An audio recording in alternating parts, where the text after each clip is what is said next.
kay Sir Jen and kay Sir Pepe.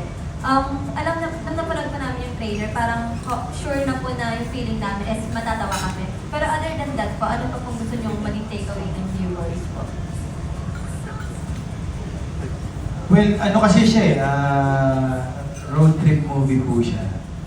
So, parang from the first question, yun na lang yung siguro pinaka-takeaway na if you only have 24 hours to live, ano yung gusto mong ma-achieve sa 24 hours na yun.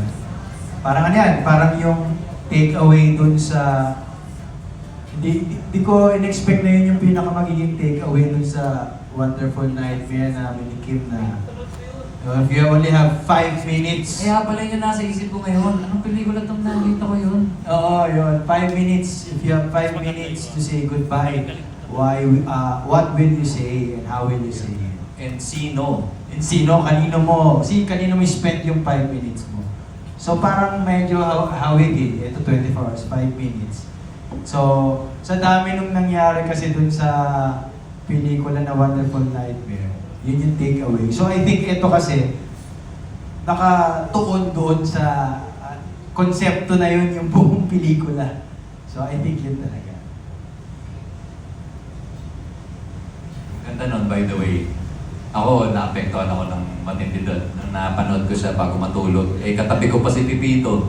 Yung bunso. youngest 2-year-old namin. Ang ganda nun. Oh, yun din. Yun din po. By the way, gusto ko lang sabihin na paborito kong dyaryo nung bata pa ako yung Inquirer. Kasi lagi ko nilalagay dun sa comics section eh. Yung Pugat Baboy kasi paborito ko. Idol ko si Paul Medina Jr. eh. Saka yung Pugat Baboy, tsaka Kiko Machine. Nagkukulik ako ng ton. Ako yun eh, sa Abante, yung series. Abante, Series. Tik-Tik. Nagko-collect din ako nun eh. Ayun. Series. Maganda rin yun. Nakarelate. Yung mga bata hindi nakarelate. Tik-Tik, Series. Maganda rin yun. Ibang comics yun eh. Ibang comics yun. Graphic novel. Yun. Thank you po. Kay Direk po, Kay Direk. Direk, na ano po ba kung bakit po pares? May sinisimbolize po ba? Pwede naman po kasi di ba lugaw or sinigang para. Kasi di ba Pilipino, ganun. Ano pong sinisimbolize ng pares? For you? Okay. Symbolism sa isang katarantado mo. Ganda. Yun ang hinihintay ko sabihin mo. Kasi nung binigay siya sa akin, ano na siya eh, script na siya. Pero syempre, nung nag-research ako about Pares, bukod sa usual na siyang kinakain ng Pilipino, ang ganda pala ng history niya. Kasi, di ko alam kung nabasa ko lang ito sa isang article or post online.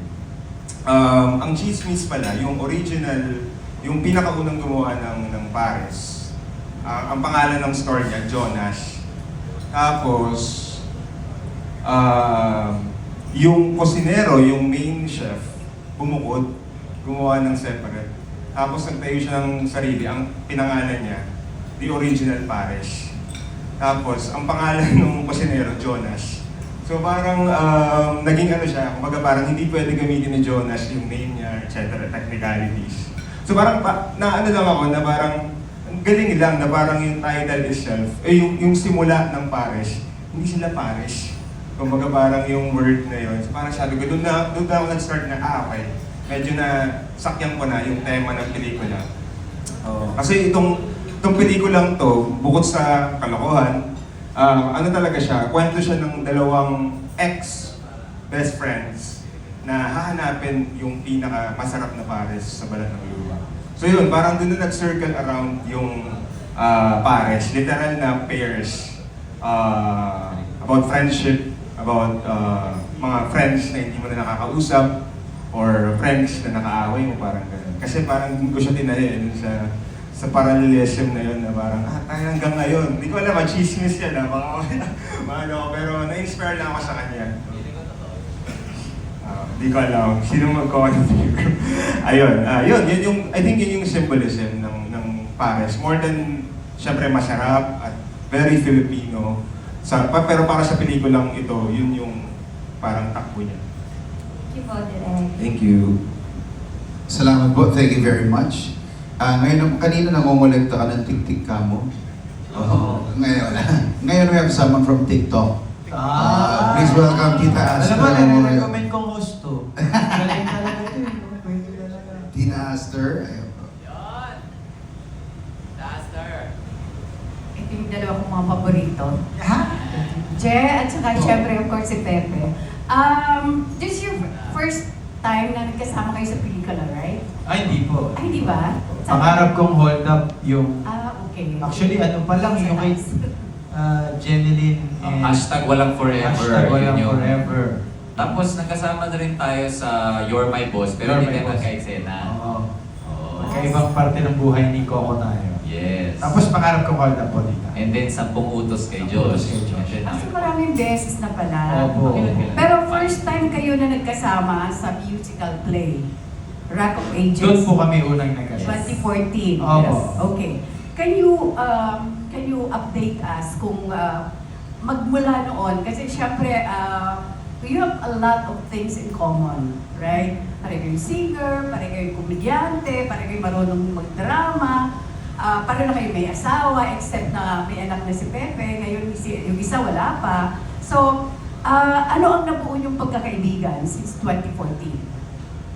Sino mo na? Diba? Ako na? Okay. So yung 2014 po, dagdagan mo na lang yung sinabi mo rin kanina, yung pagiging tandem namin. Nagsimula po siya ng intimidation. I felt intimidated kay Gerald. Ako po kasi, ang nature ko po, pag na-intimidate ako, lalo kitang lalapitan. Hindi kita lalayuan. So, kinilala ko po siya. I learned from him. Kasi for example, yung ganitong setting, yung ano tawag dito? Proscenium? Binanggit po ng director namin. Nahiya naman ako. Tol, ano yung sabihin ng proscenium? Kasi, ay, di, tol, yun yung karaniwang setup sa theater ng ganyan lang. Tapos audience. So, doon nagsimulang gumaan yung loob namin sa isa't isa. Tapos, siya rin yung dahilan kung bakit naging kaibigan ko yung ilan sa industriya. Like sila, yung barkada niya nila Nico. Kaya ako nakilala sila Nico Manalo, sila Alex Medina. Yun. Kumbaga, ano po, isa si Je sa parang naging tour guide ko. Or yung, parang, for example po, simply put, nung nasa barko po ako, nagtatrabaho ako sa barko, ang role ko po as receptionist towards the end of my career there, ako po yung in charge sa pag-disembark tsaka embark ng pasahero. This way, ito po ang lugar ng barko, dito po ang reception. Parang naging ganun si Je sa mundo ng teatro sa akin. Ito ang mga pwede natin mga tropa, tol. Yun po. Ayan. Thank you. Umay Diba? ba? Oo, na-realize ko lang din eh. Parang yun din yung ano sa akin ni Kim eh. Nung na-realize niya na parang lahat ng kaibigan ko ngayon, kaibigan mo. Kasi nga ako yung nagdadala sa lahat na parang gano'n. Yun po. Kami naman po ni Pepe, yung pagkakaibigan namin, parang nagsimula po kasi nung Rock of Ages. Kasi Rock of Ages is a process po eh. Bago po siya maging hit, wala pong, dumaan siya sa paglilitis ng community ng PETA na nagdadalawang isip kung magiging effective ba tong play na to. Kasi nung parang 3 days or 3 nights before po kami mag-open, or 4 nights before kami mag-open, meron po kasi sa PETA na parang PETA night. Ang manonood po is mga board members, officers, Mancom, Mexicom. Parang most of them, hindi nila gusto yung naging takbo ng buong play. So, pinare-revise po siya ng 4 nights before opening. Tapos yun po yung kwento na umiiyak si Aisel Santos sa likod ng stage. Kasi, umiiyak siya kasi yun yung nakabisado niya eh. Pero ang galing mo ng tol, nung Beta Night, yung performance, mabilis lang. Gusto ko lang sabihin, pinanood ko kasi siya noon, tapos na-inspire ako kasi siya mag-open. Ako kabadong-kabado ako kasi first ko eh. Tapos bro, nung napanood kita, puti ko, parang wala. Ang attitude ni Jay doon sa pagpapatawa niya, wala akong pakialam kahit mga kritiko kayo, kahit anong sabihin niyo, basta magpapatawa ako. Parang gano'n, mahal kayo lahat. Parang gano'n. Oo. Anyway, go. Pero totoo yun yung thinking ko nun kasi parang meron akong, ano pa gagawin natin? Let's just save this or run away. Parang gano'n na lang eh. Tapos po nun, after nun, nung nagkaroon ng revision yung Rock of Ages, parang lahat po kasi kami nagtulong-tulong na parang mapaganda. Yun po yung nagkaroon ng idea na wala tayong choice, kailangan natin pagandahin tong musical na to kasi parang wala silang tiwala. So ako parang sa parte ng mga weakness ko, maaaring maging weakness ko na maging hindi naman problema, baka apekto sa buong play, which is probably I'm not as learned in singing and musicality like Pepe.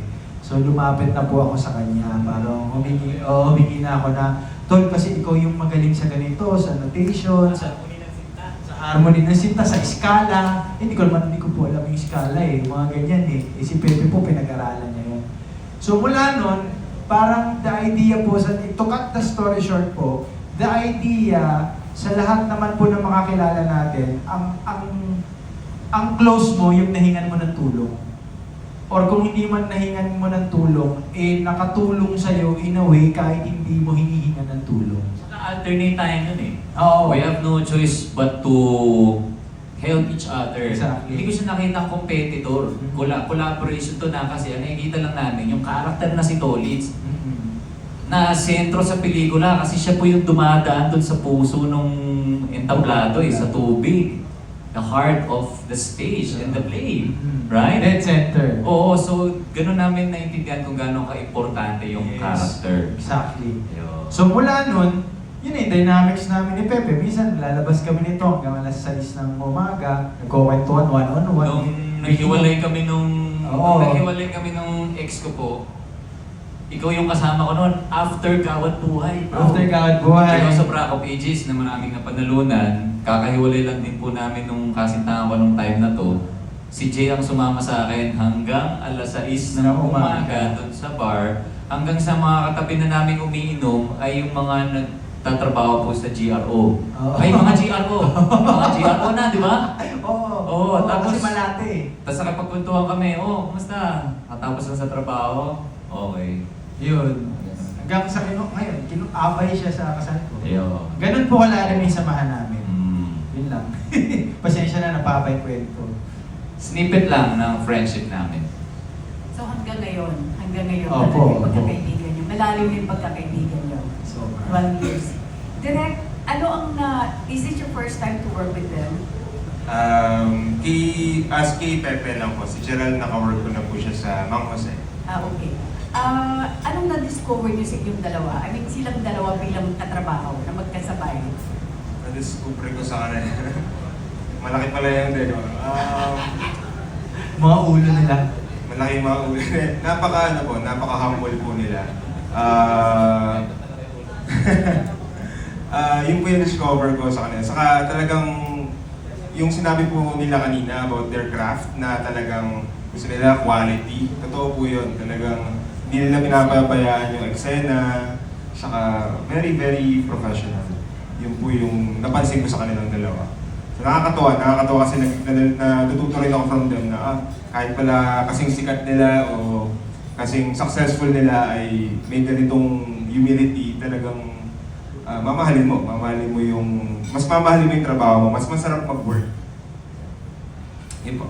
Thank you, Direk. And of course, congratulations, Jet, sa dalawang mong hit movies. Thank you po. Congrats. Salamat po, Tita. Hope to Salamat. see you both. Congrats din kay Thank you. Pepe Ho, Manong Dariles.